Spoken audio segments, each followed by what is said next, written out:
Hello students.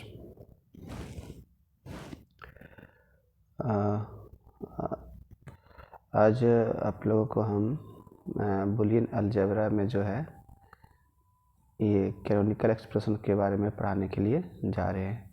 तो आप सभी कैनोनिकल एक्सप्रेशन के बारे में थोड़ा ध्यान से देखेंगे। ये बहुत ही इम्पोर्टेंट है, क्योंकि अगर ये चीज़ आपको समझ में अगर आ गया तो फिर आगे जो है आपका सॉप या पॉस का जो एक्सप्रेशन है उसको मिनिमाइज करने में हमें बहुत ही इजी होगा, है ना। तो कैनोनिकल एक्सप्रेशन जो है इसको समझने के लिए पहले आपको ये जो मीन टर्म है और जो ये मैक्स टर्म है, ये दो चीज़ आपको पहले समझना पड़ेगा कि मीन टर्म और मैक्स टर्म क्या होता है। तो ये जो मीन टर्म और मैक्स टर्म जो है इसको हम लोग पिछला क्लास में पढ़ा चुके थे। जो इसके वीडियो को नहीं देखे होंगे वो चैनल में इसको अपलोड कर दिए हैं, और इस वीडियो के लास्ट में भी आपका लिंक दिया हुआ रहेगा। आप जा कर के उसको पहले देख लेंगे, उसके बाद आप कैनोनिकल एक्सप्रेशन को पढ़ेंगे। तो जब तक आप उसको आप नहीं पढ़ेंगे तब तक ये आपको समझ में कम आएगा, ठीक है। इसीलिए प्रयास करेंगे पहले उसको पढ़ लेंगे, देन इसको आप पढ़ेंगे, है ना। तो सबसे पहले आता है कि मीन टर्म और मैक्स टर्म। तो कैनोनिकल जो था एक वैज्ञानिक का नाम था, ठीक। इसका कोई हिंदी मीनिंग नहीं होता है कैनोनिकल मतलब क्या होता है, सो ठीक है। कैनोनिकल एक साइंटिस्ट का नाम था, उन्होंने ही क्या किया था, जो इसको डेवलप किया था, बनाया था, और उसी के नाम से रखा है इसका कैनोनिकल एक्सप्रेशन, ठीक है। तो कहता है कि boolean expression composed entirely either of min terms और max term is called canonical expression. मतलब वैसा एक्सप्रेशन जो हमेशा बना हुआ होता है या तो मीन टर्म से या तो मैक्स टर्म से, दोनों का मिक्स नहीं होगा। मतलब कैनोनिकल एक्सप्रेशन में हमेशा आप याद रखेंगे कि मीन टर्म से ही बनेगा या तो मैक्स टर्म से बनेगा। दोनों टर्म को लोग मिला करके कैनोनिकल एक्सप्रेशन नहीं बनाएंगे, ठीक है। तो इसका दो रूप है, पहला है हम लोग का सॉप और दूसरा है पॉस। ये बहुत बार एग्जाम में पूछता है। सम ऑफ प्रोडक्ट्स बोलते हैं, प्रोडक्ट ऑफ सम, ये दो तरह का एक्सप्रेशन जो है इसी को हम लोग क्या कहते हैं, कैनोनिकल एक्सप्रेशन कहते हैं, ठीक है। दो रूप है इसका कैनोनिकल का, ठीक है। तो सबसे पहले आता है हम लोग का सम ऑफ प्रोडक्ट की, है ना। तो सबसे पहले यहाँ पर जो है वो है सम ऑफ प्रोडक्ट। तो सम ऑफ प्रोडक्ट में कहा जाता है कि व्हेन ये boolean expression represent purely as sum of min term, मतलब प्रोडक्ट में बहुत सारे प्रोडक्ट को जब हम लोग आपस में क्या करेंगे, जोड़ देंगे, तो क्या कहलाएगा हम लोग का सम ऑफ प्रोडक्ट कहलाएगा, ठीक है। और इसको जो हम लोग रिप्रेजेंट करते हैं वो सिग्मा से रिप्रेजेंट करते हैं, याद रखेंगे, है ना। इसलिए सॉप से यहाँ पर दो शब्द एस, मतलब पहला एस मतलब याद रखेंगे हम लोग का कि सॉप, और दूसरा एस का मतलब क्या याद रखेंगे, सिग्मा। इसीलिए ये इसका कोड रूप है जिससे आपको बहुत ही सहूलियत होगा समझने में, है ना। एस से क्या बनेगा, सॉप, और एस से सिग्मा। क्योंकि एग्जाम में ये सिंबल देता है, एगो पॉस के लिए देगा हम लोग का पाई, और सिग्मा के लिए सॉप के लिए देगा सिग्मा। तो थोड़ा इसमें कन्फ्यूजन ना होना चाहिए, जो कि फर्स्ट लेटर से इसको आप याद रखेंगे, है ना। तो कहता है वैसा एक्सप्रेशन जिसमें सिर्फ और सिर्फ मीन टर्म को आपस में जोड़ते हैं उसको क्या बोलते हैं, प्रोडक्ट। उसको वो क्या बोलते हैं, सॉप बोलते हैं। जैसे यहाँ पर हम लोग क्या किए हैं, पहला एगो एक्सप्रेशन जैसे हम यहाँ बना रहे थे कि f इक्वल टू, अगर हम यहाँ लिखते हैं a b और c, तो यहाँ पर तीनों जो लिटरल है, जो कि अगर इस तरह का अगर लिटरल का भी लिखते हैं a b c, that means यह इसको कहते हैं लोग मीन टर्म। क्या बोलते हैं इसको, मीन टर्म बोलते हैं। याद करो पिछला क्लास में बताए थे कि मीन टर्म उस तरह का एक्सप्रेशन को कहते हैं जब कोई एक्सप्रेशन प्रोडक्ट के रूप में रहता है, गुणनफल के रूप में रहता है। जैसे दो लिटरल के बीच में डॉट रहेगा, इस तरह से डॉट रहे, या हम डॉट नहीं भी देंगे तो चलेगा, लेकिन अगर इस रूप में अगर रहता है तो उसको क्या बोलते हैं लोग, मीन टर्म बोलते हैं। तो जब बहुत सारे मीन टर्म को, प्रोडक्ट को जब आपस में क्या करते हैं, इसको मिला देते हैं, मिक्स कर देते हैं, तो कहलाता है लोग का सॉप। तो ए बी सी प्लस जो है हम इसको जोड़ रहे हैं अगला मीन टर्म के साथ, यहाँ की है ए बी डैश सी, है ना, प्लस यहाँ लिख दिए मान लो ए डैश बी और सी। इस तरह से ये जो हो गया हम लोग का मीन टर्म 2 हो गया, है ना, और ये जो लोग का वो है मीन टर्म 3 है। जब सभी मीन टर्म को जब आपस में क्या करते हैं लोग, सम कर देते हैं, जोड़ देते हैं, तो वही कहलाता है हम लोग का सम ऑफ प्रोडक्ट। ठीक है। और ट्रूथ टेबल में हम लोग क्या करेंगे, जिस इनपुट सिग्नल का, जिस आउटपुट सिग्नल जो हम लोग बनाएंगे, आउटपुट जो होगा हम लोग का, वहाँ जहाँ जहाँ 1 होगा, याद रखेंगे, जहाँ जहाँ 1 होगा ट्रूथ होगा, तो उस केस में हम उसी का मीन टर्म को निकालेंगे। वहाँ भी एग्जांपल दे दिए थे। यदि ये हो गया हम लोग जो अभी जो लिखे लिटरली 3 इनपुट सिग्नल का हो गया। अगर 2 इनपुट सिग्नल का देखो यहाँ दिया हुआ X Y dash X Y, तो ये भी जो कहलाएगा हम लोग का मीन टर्म एक्सप्रेशन कहलाएगा। ठीक है। तो बूलियन अलजेब्रा में मीन टर्म एक्सप्रेशन को निकालने के लिए जो है हम लोग का, वो हम 4 तरीका आप लोग को बताएंगे सीक्वेंस से, जो कि बुक में अलग अलग तरीका से दिया रहता है, थोड़ा जो स्टूडेंट लोग को समझने में परेशानी होता है। तो अभी हम जो टेक्निक आप लोग को देने जा रहे हैं, इस पूरे टेक्निक को अगर आप ध्यान से देखेंगे तो हम लोग का 4 मेथड होता है स्वैप एक्सप्रेशन को निकालने के लिए। इसमें से एक भी मेथड जो एग्ज़ाम में नहीं लिखा होता किस मेथड से बनाना है, वो केवल क्वेश्चन देगा और आपको किसी मेथड से बना देना है। ठीक है।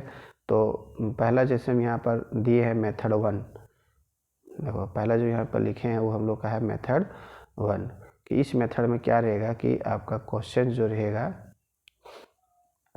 वो इस प्रकार से दिया हुआ रहेगा, है ना, कि सबसे पहले यहाँ दिया हुआ रहेगा कि find swap expression of following input signal of different sets, अलग अलग सेट का। जैसे फर्स्ट सेट में फर्स्ट इनपुट दिए ए इक्वल टू 1 है, बी इक्वल टू 1 है, सी इक्वल टू 0 है ना। सेकेंड सेट है A equal to 0, B equal to 0, C equal to 1 and A equal to 1, B equal to 0, C equal to 1। सभी set में क्या किए, अलग अलग हम इनपुट यहाँ पर दे दिए हैं। तो सबसे पहले यहाँ पर बात आता है कि मीन टर्म, सभी जो कॉम्बिनेशन है, ये फर्स्ट कॉम्बिनेशन हो गया, सेकंड हो गया, ये थर्ड हो गया, सभी का क्या करेंगे, पहले हम लोग मीन टर्म को निकालेंगे अलग अलग। तो याद करो जब हम मीन टर्म पढ़ा रहे थे उसमें बताया था ना कि जब किसी लिटरल का जो वैल्यू होता है अगर वो 1 होता है, क्या होता है 1, तो इसको एज इट इज हम जो कहते हैं लिख देते हैं। लेकिन अगर किसी लिटरल में अगर क्या रहे 0 रहे, तो उसके बदले हम लोग क्या लिखते थे उसके बदले अगर बी का मान 0 है तो इसका हम लोग लिखेंगे बी का डैश लिखेंगे, मतलब इसका कॉम्प्लीमेंट लिखेंगे। तो यही चीज़ यहाँ पर भी दिए हुए हैं कि ये का मान 1 है, बी का मान 1 है, सी का वैल्यू 0 है। तो पहला जो मीन टर्म बनेगा हम लोग का वो बनेगा ए डैश, सॉरी ए डैश यहाँ नहीं होगा, कि अगर हम लोग का है ए का जो वैल्यू हम लोग का है, ए का जो लोग का वैल्यू है यहाँ पर वो है क्या 1, तो हम लोग यहाँ इसका एक्सप्रेशन जो हम लोग बनाएंगे वो लिखेंगे ए बी सी डैश, क्योंकि सी में हम लोग का है यहाँ पर 0, तो यहाँ हम लोग डैश भी दे सकते हैं इसका हम लोग, है ना, ए बी डैश। दूसरा यहाँ पर A equal to 1, B equal to 0, C equal to 1 है, तो हम लोग लिखेंगे यहाँ पर ए का डैश हो गया, बी का डैश हो गया और सी हो गया। चूँकि सी में 1 है तो हम इसको एज इट इज छोड़ दिए, बी में 0 है तो उसका कॉम्प्लीमेंट लिख दिए, ए में 0 तो उसका कॉम्प्लीमेंट लिख दिए। तो 2 टर्म हो गया, पहला मीन टर्म और दूसरा mean term. Second mean term देखो यहाँ पर दिया हुआ है कि ए का वैल्यू 1 है, तो हम लोग लिखेंगे ए, ठीक है। फिर लिखेंगे बी में 0 है तो बी का डैश, सी में 1 है तो सी लिख देंगे और फिर तीनों को आपस में जोड़ देंगे एक सीक्वेंस में, तो वही कहलाएगा लोग का क्या स्वैप। वही देखो यहाँ पर हम क्या किए, तीनों को फिर से यहाँ पर ला करके जोड़ दिए, A B C dash, A dash B dash C, A B dash C, जो सबको आपस में जोड़ दिए, तो ये कहलाएगा लोग का स्वैप एक्सप्रेशन। सेकंड जो मेथड जो है, यदि इस तरह से एग्जाम में कैसे समझेंगे मेथड 1 है, तो मेथड 1 वहाँ एग्जाम में लिखा हुआ नहीं रहता है कि मेथड 1, मेथड 2, मेथड 3। वहाँ पर सिर्फ अगर इस तरह से क्वेश्चन रहेगा कि कुछ उसको आपको सेट दे दिया जाएगा कि कौन सा सेट का इनपुट कॉम्बिनेशन क्या क्या है। सो फर्स्ट इनपुट कॉम्बिनेशन है कि दे दिए यहाँ पर A B C, 3 input signal है, तीनों में हम अलग अलग दे दिए वैल्यू, डिफरेंट दे दिए वैल्यूज वही, लेकिन 0 और 1 इसके अलावा कुछ तो रहेगा नहीं। यहाँ भी दिया हुआ वैल्यू अलग अलग दिया हुआ है, तो हो सकता है 2 सेट हो, 3 सेट हो, 4 सेट हो, 4 कॉम्बिनेशन हो, तो सभी कॉम्बिनेशन का पहले हम मिन टर्म निकाल लेंगे। याद रखना लोग, जितना भी कम देगा उसको सबका मिन टर्म निकाल लेंगे, उसके बाद सबको आपस में ऐड कर देंगे। ये सबसे इजी तरीका है, इसमें समय कम लगता है बनाने में, ठीक है। इससे भी और आसान तरीका बताएंगे आगे, लेकिन अभी इसको याद रखना चाहिए, समझने के लिए सबसे सिंपलेस्ट तरीका है, मेथड है। ठीक है, अगला जो हम लोग का आता है वो मेथड आता है 2। मेथड 2 में क्या रहेगा, ये भी एग्जाम में बहुत बार पूछा है। इसमें क्या रहेगा कि आपको वो दिया हुआ रहेगा, यहाँ दिया हुआ रहेगा एक ट्रूथ टेबल ड्रॉ किया हुआ रहेगा। जब ट्रूथ टेबल दिया हुआ रहेगा, यहाँ लिखा हुआ रहेगा कि find swap expression of following truth table. ठीक है, हमको ट्रूथ टेबल बनाना है। ट्रूथ टेबल बना हुआ रहेगा और आपको क्या करना है, इसी ट्रूथ टेबल से निकालना है स्वैप एक्सप्रेशन। तो यहाँ पर 3 इनपुट सिग्नल का दिया हुआ था, एक्स वाई जेड, ये तीनों का इनपुट सिग्नल दिया हुआ है कि ये तो जो कॉम्बिनेशन जो हम लोग बनाए यहाँ पर 0 1 का, ये तो ट्रूथ टेबल में हम सिखा चुके थे कि पहले यहाँ पर क्या किए लोग कि एक बार 1 का सेट लगाए हैं, फिर यहाँ 2 का सेट लगाए हैं, फिर यहाँ 4 का सेट लगाए हैं। ठीक है, और ये आउटपुट जो यहाँ लिखे हैं 1 0 0 1 0 0 1 0, ये एग्जाम में भी आपका वहाँ दिया हुआ रहेगा। किस सेट का आउटपुट यहाँ 1 होगा, किस सेट का 0 होगा, वो दिया हुआ रहेगा। इसमें आपको माइंड नहीं लगाना है, ये वहाँ दिया हुआ रहेगा। ठीक है, अब जो वहाँ पर ये 1 दिया हुआ रहेगा सारा, ठीक है, तो सभी का पहले मिन टर्म निकालेंगे। ये एग्जाम में नहीं रहेगा, आपका ट्रूथ टेबल में इनपुट और आउटपुट इतना दिया हुआ रहेगा, ये एग्जाम में नहीं रहता है। मिन टर्म वहाँ लिखा हुआ नहीं रहेगा, हम तो अभी यहाँ बना दिए हैं समझाने के लिए, लेकिन ये वहाँ पर नहीं रहेगा। वहाँ रहेगा सिर्फ इनपुट और आउटपुट, ये दो चीज़ दिया हुआ रहेगा ट्रूथ टेबल का। तो सबसे पहले इसको इसी तरह से एज इट इज हम लोग क्या करेंगे, अपने आंसर कॉपी में एग्जाम में इसको लिखेंगे, वहाँ ड्रॉ करेंगे। ड्रॉ करने के बाद राइट साइड में एक और कॉलम लोग ऐड करेंगे। ठीक है, जिस कॉलम का नाम यहाँ क्या देंगे, मिन टर्म। ठीक है, जैसे इसको हम लोग राइट साइड में इसका मिन टर्म लिखेंगे, तो हम आप लोग को पहले बता दिए थे कि सभी कॉम्बिनेशन मिन टर्म जब भी निकलता है, मिन टर्म जब भी यहाँ पर इसका लिखते हैं तो हमेशा इनपुट देखते हैं, ये आउटपुट नहीं देखना है। जब मिन टर्म निकाल रहेंगे, मिन टर्म जब निकालेंगे उस समय हम आउटपुट को नहीं देखेंगे। ठीक है, ये आउटपुट हमको नहीं देखना है, हमको जो देखना है वो सिर्फ इसको देखना है, इनपुट कॉम्बिनेशन। एक पहला कॉलम, पहला रो हो गया, सेकेंड रो हो गया, थर्ड रो हो गया, फोर्थ रो हो गया, इसको देखना है हमको। तो यहाँ पर सबसे पहले देखेंगे, अगर फर्स्ट रो में अगर हम लोग देखते हैं तो इसका 2 तरीका बताए थे यहाँ पर समझने के लिए। पहला है कि हम ये भी तो लिख सकते हैं, ये जो रो है हम लोग का, ये 0 का रो है पूरा, ये 1 का है ना, ये लोग का 2 का है, ये 3, ये 4, ये 5, ये 6 और ये 7। इस तरह से 0 है, तो 0 का जो यहाँ पर है हम लोग का, यहाँ इस तरह से लोग लिख सकते हैं। लेकिन मिन टर्म निकालने के लिए इसको हम लोग को नहीं देखते, इसको तो लोग अपने मन से हाइड कर सकते हो। तो पहला जो 0 का जो हम 3 इनपुट में जो लाए हैं वो है क्या, 0 0 0। यहाँ 3 कॉम्बिनेशन है, इसका मतलब एक्स में 0 है तो क्या लिख दिए, एक्स का डैश, वाई में 0 है तो वाई का डैश, जेड में 0 है तो जेड का डैश। ये हो गया हम लोग का मिन टर्म निकालने का तरीका। तो सबसे पहले क्या करेंगे, जितना भी यहाँ पर इनपुट कॉम्बिनेशन दिया हो सबका पहले मिन टर्म यहाँ निकाल लेंगे टोटल का। ठीक है, टोटल का पहले हम लोग क्या करेंगे, मिन टर्म को निकाल लेंगे। ठीक है, पहले क्या करेंगे लोग, मिन टर्म निकाल लेंगे सभी का, जितना जितना यहाँ पर लोग कॉम्बिनेशन दिया हुआ सबका मिन टर्म को निकाल लेंगे। मिन टर्म ये जब निकल जाएगा तो हम लोग देखेंगे कि आउटपुट में कहाँ कहाँ 1 है। ठीक, एग्जाम में आप देखिए, एग्जाम में आप ऐसा भी कर सकते हैं कि सभी का मिन टर्म निकालना कंपलसरी नहीं है। जहाँ अभी तुरंत इसके ऊपर में हम अभी बताए थे आप लोग को, देखो यहाँ पर एक टर्म लिखवाए थे हम कि in this case we add all the terms for which the output is 1। Truth table में जहाँ आउटपुट क्या होगा हम लोग का 1 होगा, जहाँ आउटपुट क्या होगा 1 होगा, उसी 1 को हम, उसी 1 का जो मिन टर्म होगा उसी को क्या करेंगे हम लोग यहाँ पर ऐड करेंगे, उसी को हम लोग वहाँ पर उसका मिन टर्म निकालेंगे। तो यहाँ पर 1 था तो उस 1 का मिन टर्म यहाँ लिखे हुए हैं, ये 1 है, इसका मिन टर्म यहाँ पर है, ये 1 यहाँ मिन टर्म इसका ये है। तो इसी को क्या करना है, स्वैप में हमको लाना है। यहाँ पर देखो स्वैप में क्या है, फर्स्ट ये हो गया हम लोग का, फर्स्ट तो यहाँ लिख दिए, सेकेंड में यहाँ लिख दिए, थर्ड में यहाँ लिख दिए। तो और 0 के सामने का जो मिन टर्म उसको वहीं पर छोड़ देना है, 0 को हम लोग वहाँ पर ले चलेंगे। जब नेक्स्ट टर्म पढ़ाएंगे, जब पोस्ट पढ़ाएंगे तो हम लोग लेके वहाँ चलेंगे, लेकिन यहाँ पर क्या करेंगे, उसको एज इट इज लोग ऐसे ही छोड़ देंगे। ठीक है, तो इस तरह से जो है हम लोग का स्वैप यहाँ पर निकल गया।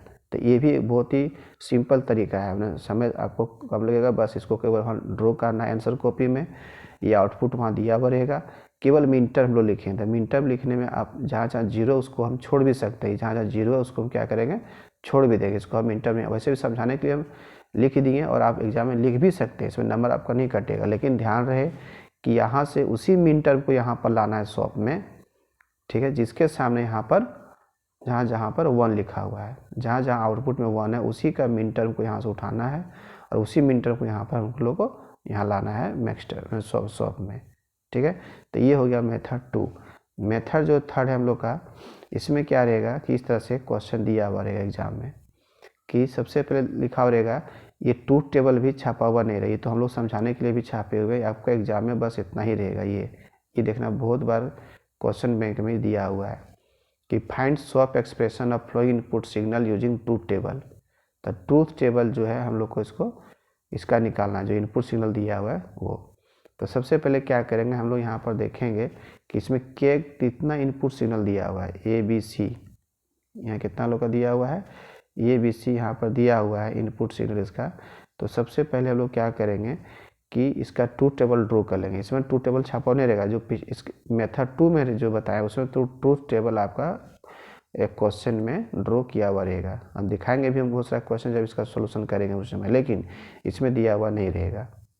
तो यहाँ पर क्या होगा, केवल ये दिया रहता है, एक्सप्रेशन दिया रहता है और सिग्मा अगर रहेगा तो हम समझ जाएंगे कि हमको स्वैप निकालना है। क्या निकालना है, स्वैप। कभी कभी क्या रहेगा, यहाँ क्वेश्चन में स्वैप लिखा हुआ नहीं रहेगा, डायरेक्ट लिखा हुआ रहेगा कि फाइंड एक्सप्रेशन, है ना, right expression of the flowing input signal, हमको एक्सप्रेशन बोल देगा, लेकिन ये सिग्मा दिया हुआ रहेगा, तो हम समझ जाएंगे कि हमको स्वैप निकालना है।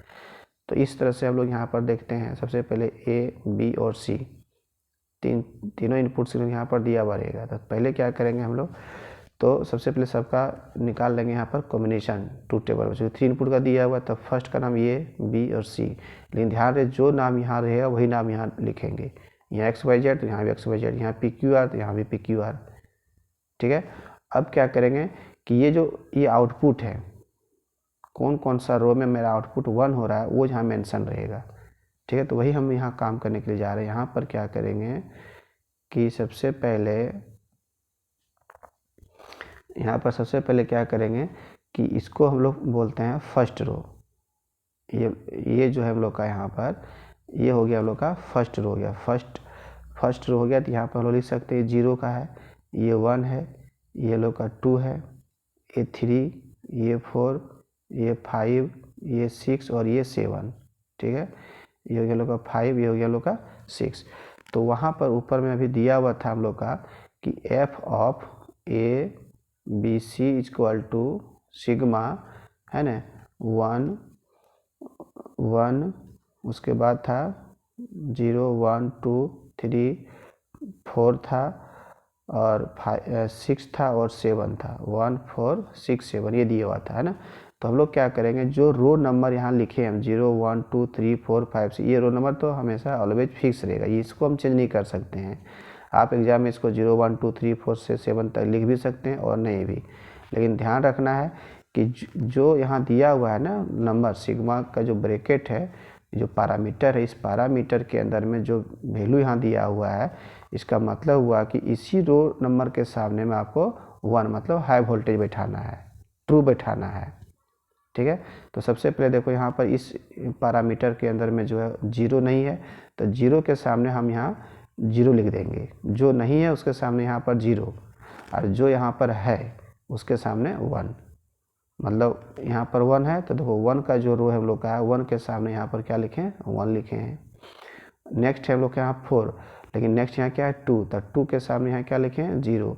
नेक्स्ट हम लोग का 3 है, तो 3 के सामने भी जो है हम लोग का यहाँ पर वो क्या लिखें हम लोग का, 3 के सामने यहाँ भी क्या है हम लोग का 0। अब यहाँ क्या हम लोग आ गया 4, तब 4 यहाँ तो भी दिया हुआ था, इसलिए 4 के सामने क्या लिखें यहाँ पर 1। यहाँ 6 है ना, 5 तो है, यहाँ पर 5 नहीं है, तो 5 के सामने यहाँ पर 0 और 6 के सामने यहाँ पर 1 और 7 के सामने यहाँ पर 1। तो जहाँ जहाँ आउटपुट 1 होगा, यहाँ पर जहाँ यहाँ आंसर जो दिया हुआ उसी के सामने हम लोग को यहाँ पर 1 बैठाना है। उसके बाद क्या करेंगे, जहाँ जहाँ आउटपुट में हम 1 लिखे उसी का केवल मीन टर्म यहाँ लिख लेंगे, ठीक है। इस 1 का मिन टर्म यहाँ लिख दें, तो ये जो मिन टर्म निकालते हैं हमेशा वो इनपुट के आधार पर निकालता है। अब इस 1 को मत देखना है, इसके अनुसार निकालें। ये 0 0 1, मतलब ए में है 0, बी में 0, सी में है 1, तो इसका क्या निकल गया, ए डैश बी डैश सी। ठीक है। उसी प्रकार से यहाँ 1 है, तो यहाँ जो 1 था तो वो हम इसके अनुसार से निकाले हैं। ये 1 0 0, तो 1 0 0 क्या होगा min term, A B dash C dash. फिर यहाँ पर हम लोग का 1 1 1 0, तो इसका ये हो गया। 1 1 1 हो गया, तो इसका ये हो गया। और जहाँ जहाँ जो हम मिन टर्म निकालना है उसको उठा करके यहाँ पर स्वप में लिख देना है। तो ये हो जाएगा हम लोग का मेथड थर्ड। अब आता है हम लोग का मेथड 4। तो इस तरह से भी आप बना सकते हैं। जिसको समझ में नहीं आ रहा होगा तो उसको एक बार फिर से बैक करके इसको अगर देखेंगे तो हम लोग बिल्कुल कंसेप्ट क्लियर हो जाएगा। ठीक है। उसके बाद नेक्स्ट जो आता है हम लोग का वो इस तरह से लिखा हुआ रहेगा। इसके पिछले में क्या रहेगा कि वहाँ बोल देगा कि ट्रूथ टेबल से बनाना, लेकिन यहाँ पर जो मेथड जो 4 जो बताने जा रहे हैं इसमें क्या लिखा हुआ रहेगा कि मेथड 4, वहाँ तो लिखा हुआ नहीं रहेगा कि हमें मेथड 1 निकालना कि मेथड 2 कि मेथड 4, वो नहीं लिखा हुआ। ये सब टेक्निक हम लोग खुद से निकाले हैं इस तरह समझाने के लिए स्टूडेंट को, है ना। तो ये लिखा हुआ रहेगा इस तरह से क्वेश्चन, ये सब कुछ वहाँ नहीं रहेगा, ये वहाँ दिया हुआ रहेगा। ठीक है, कि फाइंड सब expression of following input signal. ठीक है। तो लेकिन यहाँ पर अगर नहीं लिखा ऐड नहीं रहेगा यूजिंग ट्रूथ टेबल, तो इसको ट्रूथ टेबल से मत बनाना। ठीक है, अगर बनाओ, अगर यहाँ लिख देगा एग्जाम में कि ट्रूथ टेबल से बनाना है, तो ऊपर जो भी बताए मेथड थर्ड, तो उसके थ्रू से बनाना है। अगर एग्जाम में यूजिंग ट्रूथ टेबल नहीं लिखा रहेगा, यूजिंग ट्रूथ टेबल अगर नहीं लिखा हुआ रहेगा तो इससे बनाना चाहिए, इसमें समय कम लगेगा और जल्दी हम बना लेंगे, इसमें समय हम लोग का बचता है। ठीक है, तो इसमें करेंगे क्या, सो देखो सबसे पहले इसमें हम लोग क्या करेंगे कि यहाँ जो लिखा हुआ है ना, कि जो यहाँ जो दिया हुआ A F of A B C D sigma 1 3 9 10 और 14, तो क्या करेंगे हम लोग, हमको पता है कि स्वप निकालने के लिए हमें मिन टर्म निकालना पड़ता है। प्रत्येक जो इनपुट कॉम्बिनेशन रहता है उसका मिन टर्म निकालना पड़ता है। तो पहला जो यहाँ पर जो कॉम्बिनेशन दिया हुआ, चूँकि यहाँ पर हम 4 इनपुट सिग्नल दिए हैं, तो 4 दिए मतलब 2 का पावर 4 बराबर कितना हो गया, 16। मतलब 0 से लेकर के 15 को हम लोग रो बनेगा। जो ट्रूथ टेबल होगा उसमें हम लोग 4 को कॉलम में लिखेंगे, लेकिन रो कितना जाएगा हम लोग का, 16 तक जाएगा। शुरू कहाँ से होगा, 0 से। तो जो हम लोग का रो नंबर जो होगा जब स्टार्ट, देखो यहाँ पर ये जो इसको बोलते हैं रो, हम लोग रो 0 रो 1 रो 3, मतलब 0 1 2 3 4 5, इस प्रकार से हम लोग कहाँ तक जाएंगे, लोग यहाँ पर 15 तक जाएंगे। ठीक है, तो इसीलिए यहाँ पर यहाँ दिया हुआ है आपका कि 1 3 9 10 और 14, मतलब इसी के सामने हमको 1 बैठाना है। तो ट्रूथ टेबल बिना ट्रूथ टेबल का हम लोग बना सकते हैं। सबसे पहले यहाँ दिया हुआ M1, क्या दिया हुआ M1 M3 M9 M10, और M क्या है, मतलब क्या हुआ, मिन टर्म हम निकाल रहे हैं 1 का, फिर मिन टर्म निकालेंगे किसका, 3 का, फिर यहाँ पर मिन टर्म निकालेंगे किसका, 9 का, फिर मिन टर्म 10 का और मिन टर्म 14 का। तो सबसे पहले एक जो लॉजिक हम बताए थे, जो 4 इनपुट सिग्नल यहाँ दिया हुआ, तो फर्स्ट तो ये सभी का ये कॉम्बिनेशन यहाँ दिया हुआ था। ये जो हम लोग बनाए वो कैसे बनाए, इसके लिए पहले आपको जो बाइनरी नंबर सिस्टम का जो काउंटिंग जो करते हैं लोग, वो राइट साइड से करते हैं। तो पहला जो हम लोग होता है 1, फिर 2 फिर 4 और फिर 8। ठीक है, 2 के मल्टीप्लाई में हम लोग आगे बढ़ते हैं, 1 गुना 2 2 दूनी 4 4 दूनी 8 8 दूनी 16 16 दूनी 32, इस प्रकार से लोग राइट टू लेफ्ट लोग जाते रहते हैं। लेकिन हम लोग यहाँ से क्या करेंगे, 4 ही तक जाएंगे, 4 ही इनपुट सिग्नल हम लोग देखेंगे, क्योंकि यहाँ पर 4 इनपुट सिग्नल दिया हुआ है। तो पहला है हम लोग का क्या, 1 M1 है। तो M1 का मतलब हुआ कि हम लोग 1 जो रो है उसका हमको निकालना है बाइनरी। तो 1 बाइनरी निकालने के लिए हम एक टेक्निक आप लोग को दिए थे कि इसमें से हमको 1 लाना है जोड़ करके, जो यहाँ लिखा हुआ वैल्यू ना 8 4 2 1, इसमें से हमको 1 लाना है। तो 1 तो यहीं पर है, तो जहाँ टच करेंगे वहाँ बैठा देंगे 1, जहाँ टच नहीं करेंगे वहाँ बैठा देंगे 0। तो हमको 1 लाने के लिए, तो 8 के सामने क्या होगा 0, 4 के सामने क्या होगा 0, 2 के सामने क्या होगा 0 और 1 के सामने 1। तो ये 1 का निकल गया। अब निकालना है हमको 3 के लिए, तो यहाँ क्या लिखे हम लोग M3। तो 3 हमको लाना है जोड़ करके, तो देखो 2 और 1 3 है ना। तो 2 जो हम यहाँ पर है, तो 2 के सामने यहाँ क्या लिखेंगे हम लोग 1 और 1 के सामने 1, बाकी बार दोनों के सामने 8 और 4 के सामने कर देंगे 0 0, तो 0 0 1 1, तो वही यहाँ लिखे हैं 0 0 1 1। ठीक है, अगर हम लोग यहाँ पर कितना 9 है, M9, तो M9 जो हम लोग का है तो हम लोग को 9 लाना है, तो 9 तो इसमें है नहीं, ये जो दिए यहाँ सेट इसमें तो 9 है नहीं, तो लोग जोड़ दे के लाएंगे 8 और 1, कितना हो गया 9। तो जहाँ टच करेंगे वहाँ 1, 8 को हम लोग टच किए और 1 को टच किए, तो 1 0 0 0 0 1, तो यहाँ लिखा हुआ 1 0 0 1, कोई दिक्कत नहीं। फिर हम लोग का कितना है M10, तो 8 और 2 10, तो हम इसको एक बार 8 को टच करेंगे, एक बार 2 को टच करेंगे, तो हो जाएगा हम लोग का 1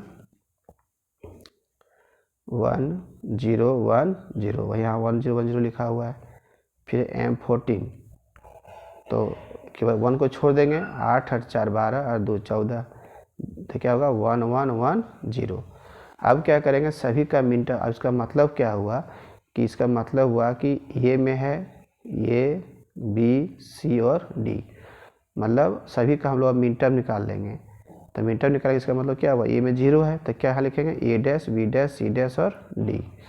फिर इसका ये M1 हो गया, M3 का निकाल लेंगे, 0 0 1 1 है, तो क्या हो जाएगा इसका A dash B dash C और D, वो यहाँ लिखा हुआ है, और सबको आपस में फिर जोड़ देंगे। वही यहाँ पर हम लोग यहाँ पर निकाले थे कि सभी का पहले मिन टर्म, इसका मिन टर्म ये हो गया, इसका मिन टर्म ये हो गया, इसका मिन टर्म हो गया, सबका मिन टर्म निकाल लिए और सबको ला करके यहाँ पर जोड़ दिए, तो यही हो गया क्या हम लोग का आंसर। ठीक है, इस प्रकार से ये बहुत ही सिंपलेस्ट तरीका है, इसको भी आप लोग याद रखेंगे कि हो सकता है कि एग्जाम में यहाँ 3 इनपुट का देंगे, तो जब तक 3 इनपुट का देंगे तो लोग जो सेट लगाएंगे बाइनरी नंबर का वो 1 2 और 4, अब कोई भी संख्या दिया रहेगा हमको यहाँ पर, तो हमको निकालना है M3 निकालना रहेगा, तो यहाँ होगा क्या M3 का कि 1 1 नहीं 0 1 1, तो 0 1 का निकाल लेंगे लोग इसका मिन टर्म, फिर आपस में उसको जोड़ देंगे। तो आज का क्लास लोग यहीं पर रखते हैं, और आप लोग का जो ये चीज़ आप लोग पीछे जा कर के देख लेंगे, और हम लोग क्लास 12 का नया बैच अब स्टार्ट कर रहे हैं। जिस किसी स्टूडेंट को हमारे क्लास ज्वाइन करना हो, प्लीज़ उसको आप नंबर को प्रोवाइड कर देंगे, ताकि वो अच्छा से क्लास को कर सके, और बहुत ही डीप नॉलेज भी आप ले सकते हैं, कहीं कोई तरह का प्रॉब्लम नहीं है। और इस वीडियो को अपने नियरेस्ट फ्रेंड को ज़रूर शेयर करें, ठीक है, लाइक करें। Thank you.